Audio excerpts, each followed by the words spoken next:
Quand tu es humble, le ciel intervient. Le ciel intervient. L'humilité fait intervenir le ciel dans ton problème. Tu vois, écoutez, je vais vous dire, je dépose le micro parce que je sais que je vous fatigue ici. Mais regardez-moi, écoutez-moi. Ne pense pas que la prière règle tout. Le ciel n'accompagne pas que ceux qui prient. Le ciel accompagne aussi les humbles. Il y a deux choses. Commence une démarche. Montre-toi humble pour ta faute. Et tu verras comment le ciel va toucher le cœur de quelqu'un. Toi, tu es là dans ton coin. Oh non, comme il ne me comprend pas, je vais prier. Tu vas prier.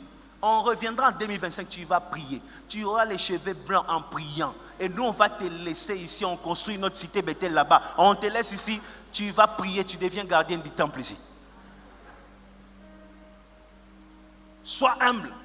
Il y a des choses, aie le courage d'aller chercher cette personne à qui tu as fait du mal. Dis-lui, pardonne-moi.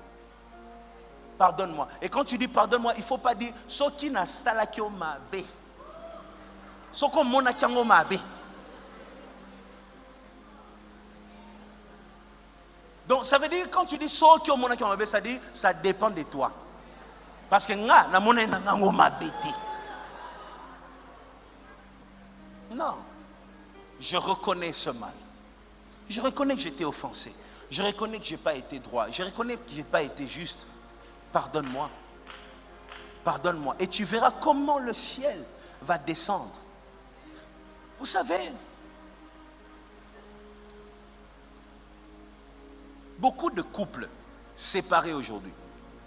Il paraît que nous sommes en train de battre des records. Il n'y a pas eu une seule génération, comme notre génération ici, qui bat les records de divorce. Allez dans des tribunaux. C'est la génération où il y a plus de divorces. Quand tu rencontres une femme divorcée, tu vois, elle est fière.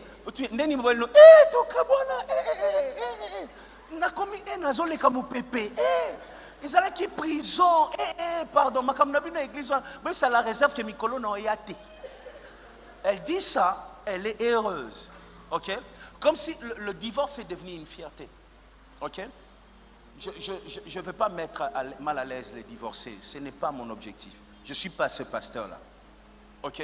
Mais je veux juste parler à quelqu'un. Tu te marieras, tu es marié, tu es divorcé.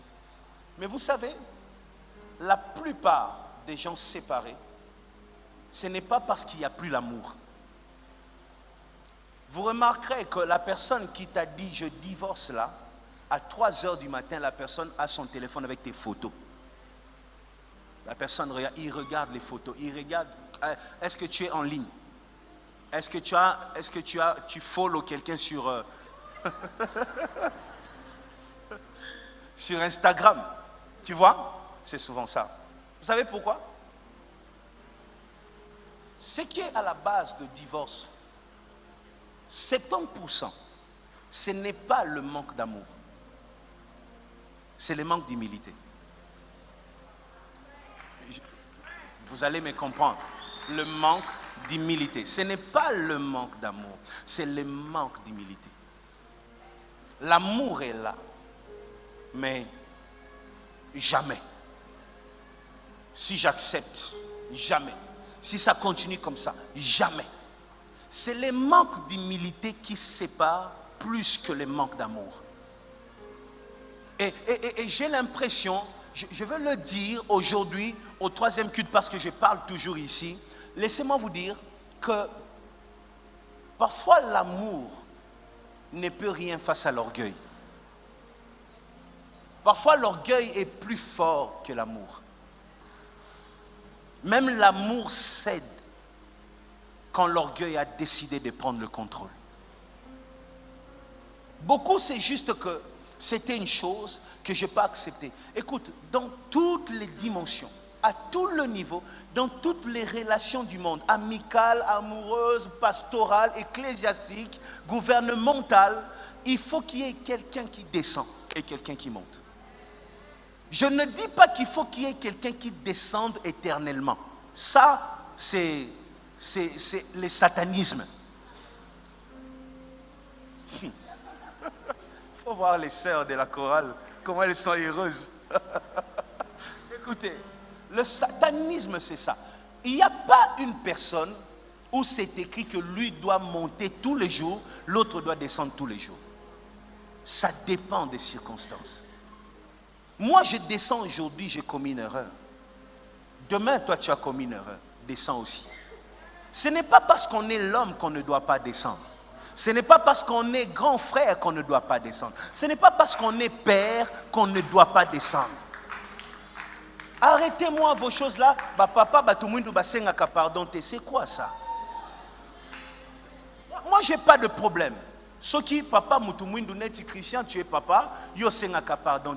Le problème c'est quoi? C'est que tu fais, c'est que ton fils voit. Parfois, on se comporte bien, non parce qu'on doit se comporter bien, mais pour l'héritage qu'on va laisser.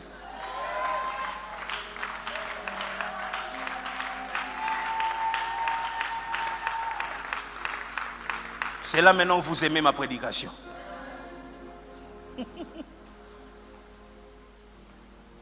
Quand tu fais bien, celui qui te regarde comme son héros apprendra à faire bien sans conseil, sans parole.